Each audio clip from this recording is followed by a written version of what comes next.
시편 기자가 시편 102편 26절로 27절에 이렇게 찬양합니다. 천지는 없어지려니와 주는 영존하시겠고 그것들은 다 옷같이 낡으리니 의복같이 바꾸시면 바뀌려니와 주는 한결같으시고 주의 연대는 무궁하리이다. 아멘이십니까? 이 고백이 무엇인지 이해하시겠습니까? 모든 피조물은 변하고 사라지고 쇠퇴합니다. 그러나 하나님께서는 영원하신 분이고 어제나 오늘이나 영원토록 동일하십니다. 그리고 이처럼 하나님 자신이 불변하시고 영원토록 동일하신 분이기 때문에 우리 하나님께서 행하시는 일들 역시 불변합니다. 예를 들면 하나님께서 죄인들을 구원하시는 방식은 언제나 변함없었습니다. 즉 구약이나 신약이나 구원의 방법은 동일합니다. 어느 시대 어느 누구나 믿음으로 구원받았고 지금 역시 그러합니다. 조금 더 구체적으로 설명하자면 구약의 사람들은 하나님의 약속에 따라 이 땅에 오실 메시아를 바라보는 믿음으로 구원받았습니다. 그들은 양과 소의 피로 사함받은 것 아닙니다. 언젠가 이 땅에 오실 그 그리스도의 피를 바라보며 그 믿음으로 구원받은 것이지요. 신약 성경이 기록되던 시대나 지금의 사람들 역시 그 약속에 따라 이 땅에 오셨던 메시아이신 바로 우리 주 예수 그리스도를 믿음으로 구원받은 것입니다. 오직 믿음으로 말미암아 얻는 구원은 영원토록 변함없으신 하나님께서 세우신 영원토록 변함없는 구원의 질서요 구원의 섭리입니다. 그렇기에 하나님의 백성들은요 언제나 믿음으로 살아야 합니다. 믿으십니까? 믿음으로 사는 것이 우리의 능력이지요. 이러한 영적 질서 또는 그리스도인의 변치 않는 삶을 히브리서 기자 역시 설명한 것입니다. 이전에 하나님의 사람들 역시 죄가 많고 혼란스러운 세상 속에 살았지만 그들은 믿음으로 살았기에 승리할 수 있었습니다. 아벨은 믿음으로 말미암아 참된 예배를 하나님께 드렸고 에녹은 동일한 믿음으로 말미암아 하나님과 동행했습니다. 노아는 동일한 믿음으로 방주를 예비하였기에 심판에서 벗어났습니다. 그리고 이제 본문에서 아브라함을 살펴보게 되지요. 아브라함은 우리에게 아주 익숙한 사람 중에 한 사람입니다. 특별히 아브라함에게 붙은 별명이 있지요. 뭐지요? 모르시는군요. 예, 믿음의 조상. 로마서 4장에 보면 이런 말씀이 있습니다. 그러므로 상속자가 되는 그것이 은혜에 속하기 위하여 믿음으로 되나니 이는 그 약속을 그 모든 후손에게 굳게 하려 하심이라. 율법에 속한 자에게 뿐만 아니라 아브라함의 믿음에 속한 자에게도 그러하니 아브라함은 우리 모든 사람의 조상이라. 유대인이 됐던 이방인이 됐던 우리 모든 사람의 믿음의 조상, 그 사람이 아브라함이지요. 즉 아브라함이 믿음의 조상으로 불리는 것은요 그의 인생을 통하여 믿음으로 살아간다는 것이 어떤 것인지 잘 드러났기 때문입니다. 그래서 히브리서 기자는 아브라함을 통하여 모든 시대의 그리스도인들이 동참해야 할 믿음의 행렬을 지금 제시하는 것입니다. 그렇다면 아브라함을 통하여 드러난 우리가 동참해야 할 믿음의 행렬이 어떤 것입니까? 우선 아브라함은 주권적인 부르심에 순종했습니다. 바울 선생님은 로마서 3장 23절에서 이렇게 선언합니다. 모든 사람이 죄를 범하였음에 하나님의 영광에 이르지 못하던. 일부가 아닙니다. 모든 사람이 죄를 범하였죠. 아담 안에서 이미 모든 사람은 죄인입니다. 그래서 하나님의 영광에 이르지 못합니다. 하나님께서 창조하실 때 부여하셨던 그 영광을 상실했고 오직 악하고 부패한 것만을 추구하는 어리석은 상태에 처해 있습니다. 어느 누구도, 어느 한 사람도 이와 같은 비참한 현실에서 벗어나 있지 못합니다.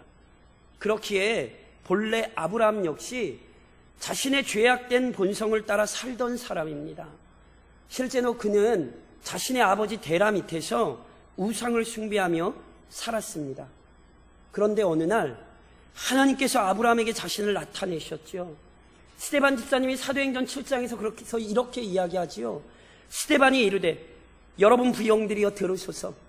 우리 조상 아브라함이 하란에 있기 전 메소포타미아에 있을 때에 영광의 하나님이 그에게 보여 이르시되 내 고향과 친척을 떠나 내가 내게 보일 땅으로 가라 하시니, 아브라함에게 하나님께서 그 영광을 보이셨죠. 하나님의 부르심이 언제나 믿음의 삶이 시작되는 근거입니다. 아브라함이 찾아간 것이 아니라 하나님께서 아브라함을 찾아오셨습니다. 그리고 그 놀라운 영광을 보여주셨습니다. 마치 아담이 죄를 범하고는 하나님이 두려워 숨었을 때에 찾아오셨던 것처럼, 마치 패역한 세상 속에 살던 노아에게 은혜를 베푸셔서 그에게 앞으로 되어질 일을 알려주셨던 것처럼 하나님이 아브라함을 찾아오셨습니다. 지금도 하나님께서는 동일한 은혜의 역사를 일으키시죠. 여기에 우리 중 어느 누구도 먼저 하나님을 찾지 않았습니다. 하나님께서 죄 많던 우리를 택하여 주셨고 불러주셨기에 우리 모두 영광의 하나님을 알게 된 것이지요. 이것이 신앙의 질서입니다. 그런데 아브라함을 향한 하나님의 부르심은요, 분명한 명령으로 나타났습니다. 그 명령이 어떤 것입니까? 우선 고향과 친척을 떠나는 것입니다. 그걸로 끝이 아닙니다. 고향과 친척을 떠나는 동시에 하나님께서 지시하시는 땅으로 이주하는 것이죠. 쉽게 얘기하면 이사 가는 것입니다. 그런데 그 시대의 이사는 지금과는 참 다릅니다. 이 명령은 아브라함이 살던 시대에는 참으로 실행하기 어려운 것이었습니다. 왜냐하면 아브라함이 살던 시대는 전쟁과 약탈이 일상적이었습니다. 그렇기에 고향과 친척을 떠나는 것은 자신과 가족을 보호할 수 있는 방편을 포기하고 스스로 위험을 초래하는 것입니다. 게다가 철저히 혈연을 중심으로 이루어진 사회구조였기에 이방인에 대한 차별과 경계도 몹시 심했습니다.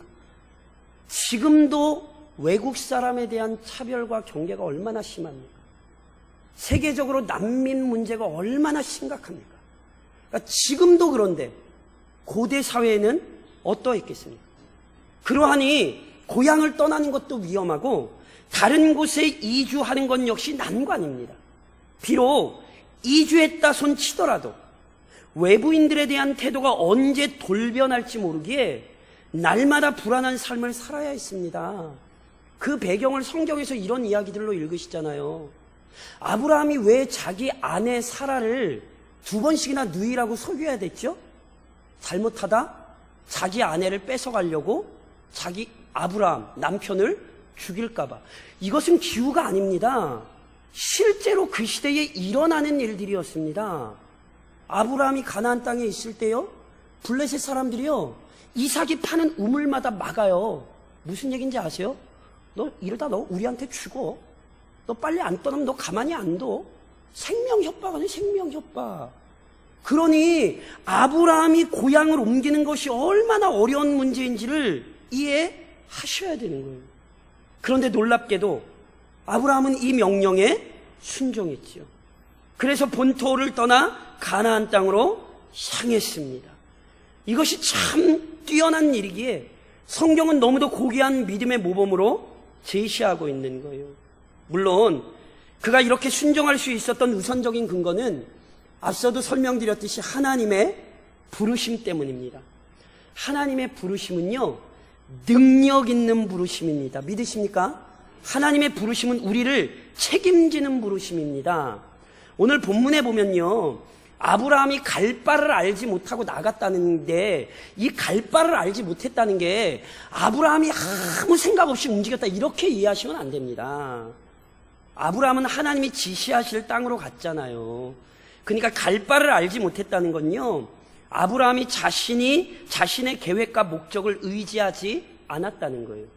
아브라함도 우리처럼 죄인이고 부족함이 많고, 우리가 아는 것처럼 살아가는 동안 참 허물도 많았지만, 그럼에도 불구하고 하나님의 주권적인 부르심이 아브라함의 마음을 강하고 담대하게 했고, 하나님의 그 능력 있는 부르심이 아브라함이 순종할 수 있는 능력이 되었던 것이죠.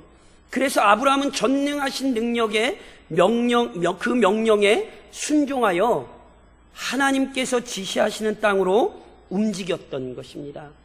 우리 역시 하나님의 부르심, 그 능력의 부르심 안에 오늘 살아가고 있음을 기억하셔야 합니다. 그래서 오늘 우리는 아브라함처럼 하나님의 부르심에 순종하는 자들이 되어야 하는 거지요. 더 나아가 아브라함은요, 인내의 본을 보였습니다. 아브라함을 향한 하나님의 부르심에는요, 명령만 있던 것이 아닙니다. 하나님의 명령은 순종하기 어렵고 힘든 것이 분명했지만, 하나님께서는 그 명령과 함께 아주 은혜로운 약속을 주셨습니다. 그래서 아브라함은 실은 그 약속 붙들고 순종했던 거거든요. 그 약속이 잘 아시는 것처럼 두 가지입니다. 우선은요, 하나님께서 아브라함에게 하늘의 별과 같고 바닷가에 모래와 같은 많은 자손을 약속하셨지요. 동시에 자손만 약속하신 게 아니라 그 자손들이 누리며 살 수 있는 땅도 약속하셨습니다. 저희가 보통 약속의 땅이라 부르죠. 그 땅이 어디입니까? 바로 가나안입니다. 그러니까 아브라함은요, 순종할 때 이 하나님의 약속 붙들고 아브라함은 순종했던 거예요. 그런데 실은 이 약속이 이루어지기까지는 오랜 시간이 걸렸습니다.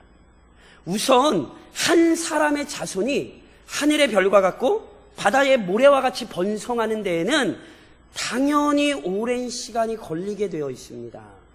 물론 고대 사회에서는 자손의 번성을 위해 많은 아내를 두기도 했지요. 하지만 아브라함은요, 이런 방법으로 약속의 자손 얻을 수 있는 것 아니었습니다. 잘 아시잖아요. 약속의 자손은 꼭 누구 몸을 통해 와야 됐어요? 아브라함의 아내 사라의 몸을 통해 와야 됐잖아요. 그래서 우리가 아는 것처럼 그 약속의 자손으로 얻은 아들이 누굽니까? 100세에 얻은 이삭 한 명이지요. 그러니까요, 아브라함이 어찌됐건 늦게라도 얻었잖아요. 그러니까 이삭이라도 한 명 얻었으니 이삭이 이제 뭐 해야 돼요? 빨리 낳아야죠, 빨리. 이삭이 몇 명 낳는지 아세요? 잘 모르세요? 이삭 별로 관심이 없으세요? 이삭 2명 낳는데 실제로 1명, 야곱에게로 그 약속이 이어지죠. 그리고 아브라함만 자녀 얻기 힘들었던 것 아니에요. 이삭도 자녀 얻기 힘들었습니다. 이삭이 야곱 얻는데 혹시 몇 년 걸리는 줄 아세요?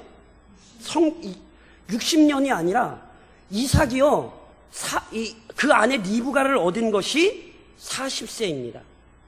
그런데 언제 쌍둥이 아들 에서와 야곱을 얻게 되냐면 창세기 25장에 보면 이렇게 돼 있죠. 후에 나온 아우는 손으로 에서의 발꿈치를 잡았으므로 그 이름을 야곱이라 하였으며 리브가가 그들을 낳을 때에 이삭이 60세였더라. 아브라함이 75세에 부름받아 25년 걸려 아들 하나 얻었고요. 이삭 역시 거의 만만치 않게 그 약속의 아들을 얻는데 20년 걸렸어요. 아브라함이요, 160세에 야곱을 얻었거든요. 그런데 아브라함이 몇 세에 죽었는 줄 아십니까? 175세에 죽었습니다. 그러니까 아브라함이 죽을 때에 야곱이 15살. 하늘의 별과 같고 바다의 모래와 같아요? 꼴랑 아들 하나 손자 하나 있는데?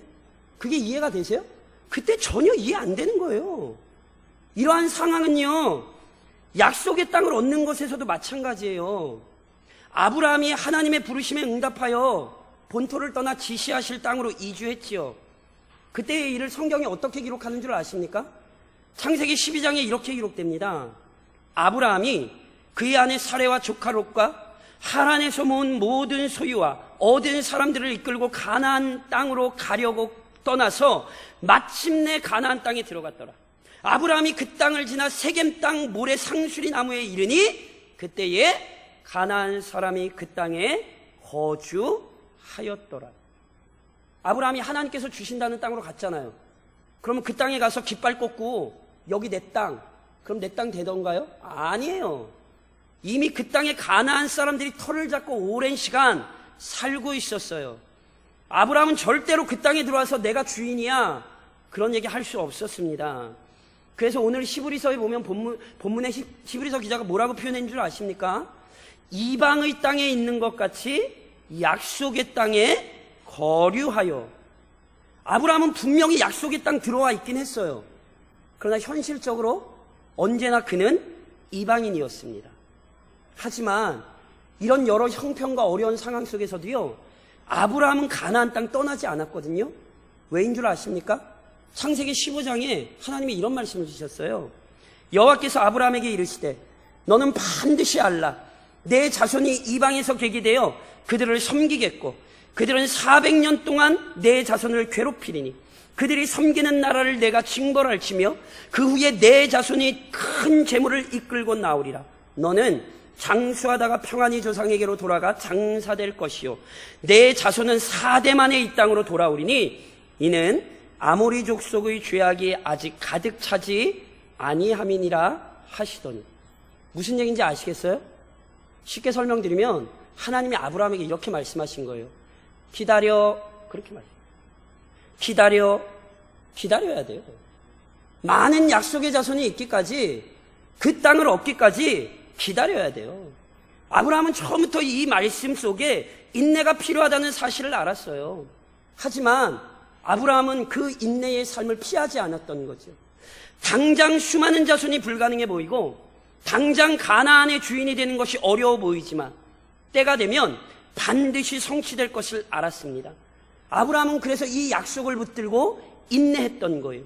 그래서 히브리서 뒤에 본문 11장 13절에 보면 그 삶을 이렇게 표현했습니다. 이 사람들은 다 믿음을 따라 죽었으며 약속을 받지 못하였으되 그것들을 멀리서 보고 환영하며 또 땅에서는 외국인과 나그네임을 증언하였으니. 이 사람들은요, 히브리서 11장에 나와 있는 사람들이기도 하지만 직접적으로는 아브라함과 이삭과 야곱을 의미합니다. 이 족장들은요 다 믿음을 따라 죽었대요. 무슨 얘기입니까? 믿음 안에서 믿음으로 살다가 죽었다는 거예요. 약속을 받지 못하였으되 멀리서 보고 환영했다는 것은 하나님께서 많은 자손과 가나안 땅을 약속하셨으나 자신들 때에는 그 약속의 성취를 보지 못했다는 거예요. 하지만 분명히 그 약속이 이루어질 것을 확신하고 살았다는 거예요. 자기의 때에 이루어지지 않았다고 해서 그 약속을 외면하거나 무시했던 것이 아니라 하나님이 말씀하셨으니 반드시 이루어질 것이라고 인내하고 참고 기다렸다는 것입니다. 사랑하는 성도 여러분, 이것이 그리스도인의 삶입니다. 하나님의 말씀을 믿으신다면 끝까지 인내하셔야 합니다. 지금 당장 눈앞에 보이는 것이 없어도, 지금 당장 손에 잡히는 것이 없어도 신실하신 하나님 말씀하셨으니 그 말씀 이루어질 때까지 인내해야 하는 것이죠. 이것을 아브라함이 보여준 것입니다. 게다가 아브라함은 궁극적인 소망을 드러냈습니다. 본문은 아브라함이 가나안 땅에 거주할 때요, 장막에 거했다는 사실을 언급합니다. 장막에 거했다. 그러면 장막이란 어떤 곳입니까? 장막은요, 한 곳에 오래 머무르려고 지은 고정적인 거처가 아닙니다. 저랑 오후 예배 때 성막 하시면서 말씀드리잖아요. 성막은요, 이동식이라니까요. 마찬가지로 장막이 그런 거예요. 성막이 장막과 같은 거예요. 언제든지 걷어서 언제든지 이동할 수 있는 일시적이요 임시적인 거처, 이게 장막이죠. 그러면 왜 아브라함은 하나님께서 주신 땅에서 자신의 후손들이 얻을 그 땅에서 장막을 치고 살았겠습니까? 앞서 설명드렸듯이 아브라함이 가나안 땅의 주인으로 행세하지 않았기 때문이에요. 아브라함은요 분명히 알았다니까요. 하나님의 말씀에 따라 가나안 땅을 자신의 후손이 실제로 차지하기까지는 오랜 시간이 걸린다는 사실을 알았어요. 그러니까 아브라함은요, 마치 나그네처럼 잠깐 장막에 거하며 살았던 거예요. 그러니까 이러한 의미에서 장막에 살았다는 사실 자체가 하나님의 약속을 인내하며 기다렸다는 아주 중요한 근거이기도 합니다. 그런데 아브라함이 장막에 거주했던 더 중요한 이유가 있습니다. 아브라함이 장막에 거주했던 더 중요한 이유를 본문은 분명히 이렇게 이야기했어요. 이는 그가 하나님이 계획하시고 지으실 터가 있는 성을 바랐습니다. 아브라함이 장막에서 살았던 이유는요, 궁극적인 소망을 품고 있었기 때문입니다. 그렇다면 아브라함이 품었던 궁극적인 소망이 무엇입니까? 장막은요, 아브라함의 손으로 짓는 것입니다. 하지만 아브라함의 궁극적 소망은 자신이 짓는 것이 아니라 하나님께서 세우시고 지으실 처소였습니다. 장막은요, 임시적이며 일시적인 처소예요. 그러나 아브라함의 궁극적인 소망은 지속적으로 거주할 수 있는 영원한 처소였죠. 아브라함은 그것을 바라봤던 거예요. 그리고 이것은 아브라함만 소유했던 소망이 아닙니다. 히브리서 11장 15절로 16절에 이렇게 기록하고 있어요. 이 그들이는 아까 말씀드렸던 이삭과 야곱을 포함하는 거거든요. 그들이 나온 바 본향을 생각하였더라면 돌아갈 기회가 있었으려니와 그들이 이제는 더 나은 본향을 사모하니 곧 하늘에 있는 것이라. 이러므로 하나님이 그들의 하나님이라 일컬음 받으심을 부끄러워하지 아니하시고 그들을 위하여 한 성을 예비하셨느니라. 그들이 다 무엇을 소망했어요? 하늘에 있는 하나님이 준비하신 한 성을 소망했어요. 즉, 이 세상이 전부가 아니라는 사실을 알았죠. 눈에 보이지 않는 영원한 나라가 존재한다는 사실을 알았어요. 그것을 하나님이 준비해 두셨고 언젠가 그것으로 인도하신다는 사실을 확신했어요. 특별히 주목하셔야 될 것은 믿음의 사람들은요, 그 하늘 처소를 본향으로 여겼어요. 본향이 뭔지 아십니까? 고향, 그렇죠? 그런데 행여라도 히브리서 기자가 이 말을 오해하지 않도록 아까 제가 읽었던 본문에 아주 정확히 표현을 했어요. 그들이 나온 바 본향을 생각하였더라면 돌아갈 기회가 있었으려니와. 지금 본향이 뭐가 아니라는 거예요. 육신적으로 태어난 출생지가 아니라니까요. 믿음의 사람들이 생각했던 본향은 육신적인 출생지가 아니에요. 그들은 분명 영원한 하늘 처소를 본향이라고 생각했어요. 그럼 도대체 왜 영원한 하늘을 본향이라고 생각을 합니까? 우리말과는 약간 좀 차이가 있습니다. 물론 우리말에도 그런 뜻이 있습니다만 당시 사람들에겐 본향이란 어떤 곳이냐면요, 아버지가 거하는 곳이고요, 그리고 자신이 그 아버지를 이어 그 땅을 물려받는 곳이에요. 그리고 그 땅 가운데에서 자신의 가족과 형제가 함께 살아가는 곳, 이것이 당시 사람들에게 본향이란 뜻이거든요. 그러니 이 구절을 잘 생각하셔야 돼요. 하늘을 본향이라고 생각했어요. 무슨 얘기인지 아시겠어요? 하나님을 아버지로 인식했다는 거예요. 자신이 육신의 아버지가 아니라 전능하신 하나님을 자신들의 아버지로 인식하고 있었던 거예요. 그리고 그 아버지 하나님께서 자신들에게 그 영원한 하늘을 허락하실 것이라는 사실을 확신하고 있었던 거죠. 게다가 그곳에서 혼자 머뭅니까? 아닙니다. 사랑하는 가족과 함께, 믿음을 가진 자들과 함께 영원토록 그곳에 거한다는 사실, 이 사실을요, 우리 믿음의 선배들이 확신했단 말이에요. 그래서 결국 이 소망 때문에 아브라함과 수많은 믿음의 사람들은 구별된 삶을 살았던 것입니다. 이 궁극적인 소망 때문에, 그 하늘의 거처를 바라보는 믿음 때문에 아브라함은 결국 믿음의 조상으로까지 불리게 되었던 것이죠. 그래서 오늘 우리 역시 이 아브라함이 걸었던 길로 걸어야 하는 것입니다. 아브라함이 순종했던 것처럼 순종해야 하고, 아브라함이 인내했던 것처럼 인내해야 하며, 아브라함의 소망이 오늘 우리의 소망이 되어야 합니다. 이 믿음의 행렬에 동참할 것을 촉구하는 거지요. 그러므로 사랑하는 성도 여러분, 우선 이 믿음의 행렬에 동참하기 위해 죄악된 것들을 끊어 버리십시오. 아브라함은요, 고향과 본토 친척을 떠나라는 거부할 수 없는 명령을 받았습니다. 그런데요, 고향과 본토 친척을 떠나라는 명령은 아브라함 개인에게 주어진 것입니다. 우리에게 주어진 것 아닙니다. 만약에 이 명령 그대로 우리에게 적용하면 지금 여기 떠나가셔야 될 분 되게 많아요. 그러니까 이 명령은 단순히 우리에게도 동일하게 고향과 친척을 떠나라는 얘기가 아니에요. 그러나 앞서 언급했듯이 그때나 지금이나 신앙의 원리가 동일하거든요. 그러니까 이 말씀 속에 우리에게도 적용되어지는 동일한 신앙의 원리가 있습니다. 그것이 무엇이겠습니까? 아브라함이 고향과 본토 친척을 떠나야 했던 것은 무슨 뜻이냐면 그가 깊이 물들어 있던 죄악의 자리를 떠나라는 말씀입니다. 아까 이미 설명드렸듯이요, 아브라함의 아버지 데라는요 우상 숭배자였어요. 그리고 아브라함 역시 그 밑에서 우상을 숭배하며 살았던 사람이에요. 그러니까 그 자리를 떠나지 않으면 우선 하나님의 뜻대로 하나님의 믿음의 사람으로 살 수 없는 거예요. 우리 역시 죄를 멀리하는 삶을 살아야 하는 거예요. 우리 중 어느 누구도 죄와 상관없이 사는 자는 없습니다. 왜냐하면 이 세상 속에 죄가 넘쳐나기 때문입니다. 무엇보다 여전히 우리 안에 죄를 즐거워하는 부패한 본성이 남아있기 때문이죠.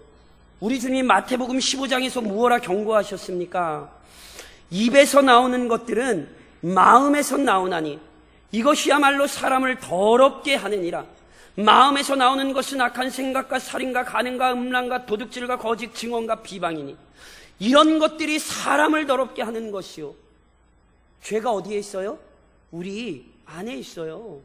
내 안에 악한 생각이 있고 내 안에 불의한 소망이 있습니다. 내 안에 탐욕과 정욕, 미움과 시기와 다툼과 질투가 있습니다. 그런즉 다른 사람에게 자꾸 책임을 돌리지 마십시오. 어떤 상황과 형편 때문에 죄를 지었다고 책임을 돌리시면 안 돼요. 내가 누구 때문에 내 신앙에 문제가 생겼다고, 내가 이 일만 아니면 내가 이렇게 안 살 텐데, 내가 우리 가정에 일이 많아서 이렇게 산다고. 아니요, 성경은 우리에게 그렇게 핑계대라고 얘기하지 않아요. 성경은 먼저 내 안에 여전히 활개치려 하고 여전히 어리석고 미련한 길로 이끌려고 하는 악한 욕망을 버리라고 가르칩니다. 그리고 이 싸움은요 쉽지 않습니다. 우리 믿음의 선배인 바울 선생님이 로마서 7장에서 뭐라고 고백합니까? 내 속사람으로는 하나님의 법을 즐거워하되 내 지체 속에서 한 다른 법이 내 마음의 법과 싸워 내 지체 속에 있는 죄의 법으로 나를 사로잡는 것을 보는도다. 오호라, 나는 곤고한 사람이로다. 이 사망의 몸에서 누가 나를 건져내랴. 참된 그리스도인이라면 반드시 자신 안에 있는 죄와의 싸움 때문에 큰 고통을 경험합니다. 바울의 고백을 모르는 사람이라면 그는 결코 그리스도인이라 부를 수 없습니다. 그러나 그리스도인이라면 탄식만 하고 있어서도 안 됩니다. 왜냐하면 그리스도인들은 이미 그리스도 안에서 죄와 사망의 권세를 이겼습니다. 믿으십니까? 또한 성령께서 언제나 함께하사 악한 사단의 역사를 이기게 하십니다. 우리가 이기는 것 아니라 우리와 함께 하시는 성령께서 우리로 하여금 이기게 하십니다. 그런즉 우리 주 예수 그리스도의 은혜를 날마다 사모하십시오. 성령의 도우심을 간구하십시오. 우리에게 필요한 건 탄식이 아닙니다. 시편 68편 19절에 보면 이런 기록이 있죠. 날마다 우리 짐을 지시는 주 곧 우리의 구원이신 하나님을 찬송할지로다. 믿음의 선배들은요 내 안에 있는 죄와의 싸움을 알았어요. 그러나 그것 때문에 괴로워하기만 한 게 아니에요. 언제나 죄와 이길 수 있는 능력이 하늘로부터 온다는 걸 알았죠. 날마다 우리 짐을 지시는 여호와 하나님을 알았어요. 그래서 날마다 찬양하며 살았던 것입니다. 그러므로 이번 한 주간도 모든 죄를 끊어버리시되 은혜로 그것을 끊음으로 말미암아 찬양이 늘어가시기를 우리 주님의 이름으로 권면드립니다. 더 나아가 허무하고 헛된 것들에 대한 욕심을 버리십시오. 하나님께서요, 아브라함에게 많은 은혜를 베풀어 주셨습니다. 그래서요, 아브라함은요, 영적인 은혜뿐만이 아니라 육적인 풍요한 것들도 누릴 수 있었습니다. 그러니까 성경은 우리에게 분명히 뭘 가르쳐 주냐면요, 하나님은요, 하늘의 복도 주시고요, 땅의 복도 주세요. 믿으세요? 그러니까 예수님이 주기도문에서 가르치셨던 것처럼 우리는 오늘을 살아갈 필요들을 하나님께 구해야 합니다. 그때 우리 아버지 되신 하나님께서 반드시 채워 주십니다. 그런데 썩어지고 없어질 것들, 허무하고 헛된 것들의 마음을 빼앗기지는 마십시오. 분명 아브라함 부자였습니다. 아브라함 거부였습니다. 그러나 그는 한 번도 자신이 가진 것을 의지하지 않았고 세상적인 풍요를 더 많이 소유하기 위해 그는 그것을 악착같이 모으려 하며 살지는 않았습니다. 이 사실은요, 나중에 아브라함이 가나안 땅에 살다가 자신의 아내 사라를 묻는 데서 잘 드러나요. 창세기 23장에 보면 이런 말씀이 있죠. 나는 당신들 중에 나그네요 거류하는 자이니 당신들 중에서 내게 매쟁할 소유지를 주어 내가 나의 죽은 자를 내 앞에서 내어다가 장사하게 하시오. 아브라함은 그처럼 많은 물질을 가지고 있었지만 그는 가나안 땅에서 땅 투기하지 않았어요. 자기 아내 묻으려고 그 묻을 땅을 돈 주고 사야 됐다니까요. 아브라함이 권세가 없었다고 생각하세요? 아브라함이 이방인이었지만 아브라함은요, 가나안 땅에서 어느 정도 실은 능력이 있었습니다. 어떻게 하냐고요? 창세기 23장에 이어서 이렇게 말씀이 기록돼요. 헷 족속이 아브라함에게 대답하여 이르되 내 주여 들으소서. 당신은 우리 가운데 있는 하나님이 세우신 지도자이시니 우리 묘실 중에서 좋은 것을 택하여 당신의 죽은 자를 장사하소서. 우리 중에서 자기 묘실에 당신의 죽은 자 장사함을 금할 자가 없으리다. 이 말씀이 지금 무슨 얘기인지 이해하시겠어요? 아브라함이 땅을 안 가지고 있었거든요.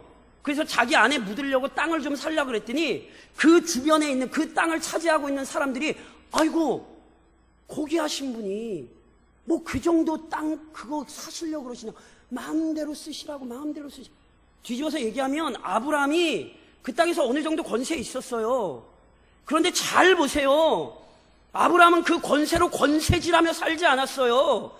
그는 자기 물질을 가지고 사람들 박해하지도 않았고 자기가 가진 것을 통해 자기를 입증하려 하지 않았어요. 그런데 이 시대가 악하게도 교회 안에서 자꾸 세상 것을 탐하죠. 예수를 믿는다는 것을 이유로 이 세상의 명예와 권세를 탐하고 이 세상이 썩어질 것을 예수의 이름으로 구하죠. 이것이 얼마나 어리석은 일인가 보셔야 돼요. 하나님께서 그에게 주셨으나 한 번도 그는 그것에 마음을 빼앗긴 일이 없어요. 그러므로 정신을 차리셔야 돼요. 혹시 허망한 것에 마음을 빼앗겨 그리스도인의 삶을 잃어버리신 것 아닙니까? 돈 조금 더 벌자고 내 신앙 내팽개쳐두고 있는 건 아니냐고요. 조금 더 편안한 삶을 살기 위해서 하나님의 말씀 따위는 아랑곳하지 않고 사시는 것 아니냐고요. 그 언젠가 썩어질 것 때문에 하나님의 큰 심판 앞에서는 어리석은 자들이 되지 마십시오. 성경이 우리에게 가르치는 이 세상 것에 대한 자세가 뭔지를 아십니까? 바울이 디모데전서 6장에서 이렇게 이야기합니다. 우리 같이 한번 몽독하시겠습니다. 우리가 세상에 아무것도 가지고 온 것이 없음에 또한 아무것도 가지고 가지 못하리니 우리가 먹을 것과 입을 것이 있은즉 족한 줄로 알 것이니라. 부하려 하는 자들은 시험과 올무와 여러 가지 어리석고 해로운 욕심에 떨어지나니 곧 사람으로 파멸과 멸망에 빠지게 하는 것이라. 돈을 사랑함이 일만하게 뿌리가 되나니 이것을 탐내는 자들은 미혹을 받아 믿음에서 떠나 많은 근심으로써 자기를 찔렀도다. 버리셔야 돼요. 욕심 버리셔야 돼요. 우리의 소망 이 땅에 없어요. 그러면 버리세요. 먹을 것과 입을 것이 있는 것을 족한 줄로 알고 하나님이 이 세상의 삶을 인도하신다는 사실을 확신하고 믿음으로 사십시오. 그것이 아브라함의 삶이었습니다. 또한 이 세상을 믿음으로 함께 살아가는 복을 누리십시오. 아브라함은요, 약속의 말씀을 받았어요. 그리고 그 말씀이 성취되기를 간절히 사모하며 기다렸죠. 그런데 앞서 살펴보았듯이 아브라함만 이 약속을 붙들고 있던 게 아니에요. 이 약속은 그의 아들들에게 이어졌고, 그래서 함께 이 약속을 기다렸어요. 그래서 성경이 분명히 뭐라고 표현했냐면, 동일한 약속을 유업으로 함께 받은 이삭 및 야곱과 더불어 장막에 거하였으니. 어떻게요? 더불어 장막에 거하였대요. 이 약속을 함께 기다리면서 당시 죄악을 따르는 사람들과는 구별된 거룩한 공동체를 세웠어요. 지금도 함께 장막에 머물며 하나님의 약속을 기다리는 공동체가 있습니다. 그게 무엇입니까? 바로 교회입니다. 교회란 다른 것 아닙니다. 하나님의 약속 붙들고 그 약속이 이루어지기까지 함께 위로하고 권면하며 기다리는 공동체, 이게 교회란 말이에요. 그래서 바울이 에베소서에서 무엇이라 가르칩니까?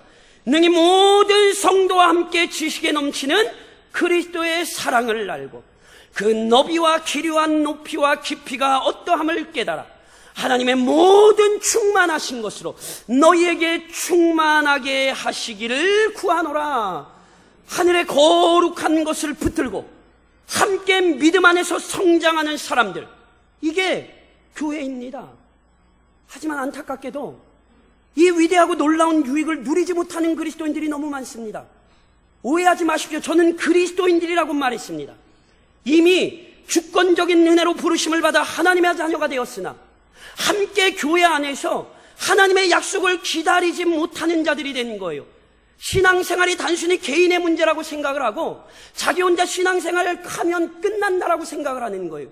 하나님의 거룩한 공동체의 지체로 살아가는 그 영광스러움을 잃어버리고 살아가는 세대, 그게 지금 조국교회가 돼버렸죠. 물론 그 이유에는 여러 가지가 있습니다. 하나의 이유라고 말할 수 없습니다. 그러나 기억하십시오. 하나님께서 우리에게 허락하신 교회가 있고 하나님께서 우리 자신에게 맡기신 교회가 있습니다. 믿음의 사람들은 그곳에서 함께 성장해야 합니다. 함께 이 소망을 누려야 하고 함께 하나님 나라를 위하여 수고해야 합니다. 아버지와 아들과 손주가 함께 거했던 것처럼 실은 우리가 이 교회 안에서 할아버지와 아들과 손주가 함께 거해야 되는 거예요. 여러분, 성경학교가 무엇입니까? 바로 그 믿음의 세대를 인도해내는 것입니다. 하늘의 약속을 함께 부여받고 부모와 자녀가 함께 그 일을 위하여 소망하는 공동체, 그걸 만들기 위해 우리가 여름 행사를 진행하는 거지요. 그러니 기도하셔야 합니다. 하나님, 우리 믿음의 선배들이 그러했던 것처럼 우리가 함께 누리는 복된 공동체가 되게 해달라고, 무엇보다 자신이 그런 복된 사람이 되기를 소망하셔야 합니다. 교회 안에 와서 있으면서도 그 교회 안에서의 사랑과 은혜를 함께 나누지 못하는 어리석은 자가 되지 않도록 주의하십시오. 그리고 세상을 향해 하늘을 사모하는 증거를 드러내십시오. 오늘 본문에서 분명히 믿음의 사람들의 삶을 이렇게 얘기했어요. 또 땅에서는 외국인과 나그네임을 증언하였으니. 아브라함과 그의 가족들은요, 자신들이 외국인이다, 나그네다 이렇게 밝히고 다녔어요. 외국인이란 자신이 머물고 있는 그곳에 속하지 않은 사람임을 나타내고요, 나그네란 다른 어떤 목적지를 향해 지금 잠시 지나가는 사람을 의미하는 거예요. 결국 다 어떤 의미인지 아십니까? 자신들이 속해 있는, 자신들이 살아가고 있는 이 세상이 자신들의 궁극적 결론이 아니라는 사실을 이야기하는 거예요. 이 세상이 아니라 하늘에 자기의 거처가 있다는 사실을 나타내는 거예요. 그런데요, 이러한 정체성을 나타내는 것은 예나 지금이나 쉽지 않습니다. 실제로 여기 본문에 사용된 외국인이라는 단어는요, 당시에는 경멸하는 의미가 담긴 용어예요. 너 이방인이구나, 너 외부 사람이구나, 경멸하는 데 쓰이는 용어예요. 그런데 믿음의 선배들은 이걸 자기에게 적용했어요. 왜요? 세상의 조롱이 자신들의 가치를 입증하는 게 아니거든요. 세상의 평가가 자신들을 만드는 게 아니거든요. 누가 우리의 평가를 만들고 누가 우리의 존재를 확인시켜 줍니까? 바로 하나님이십니다. 우리는 하나님의 부르심을 받았고 하나님의 약속을 붙들고 살아가고 있으며 그 약속의 성취를 지금 기다리며 소망하며 살아가는 사람들이지요. 그래서 사도 바울은 빌립보서에서 이렇게 고백합니다. 그러나 우리의 시민권은 하늘에 있는지라 거기로부터 구원하는 자 곧 주 예수 그리스도를 기다리노니. 이 정체성을 잃어버리지 마십시오. 70년 80년 이 땅 가운데 사나 우리가 어디에 속한 자인지를 결코 혼동하지 마십시오. 우리의 시민권은 하늘에 있고 언젠가 우리가 그곳에 이르게 될 것입니다. 그러므로 이번 한 주가 아브라함의 삶을 잘 기억하시며 아브라함이 걸었던 믿음의 행렬에 동참하시기를 우리 주 예수 그리스도의 이름으로 간절히 권면드립니다.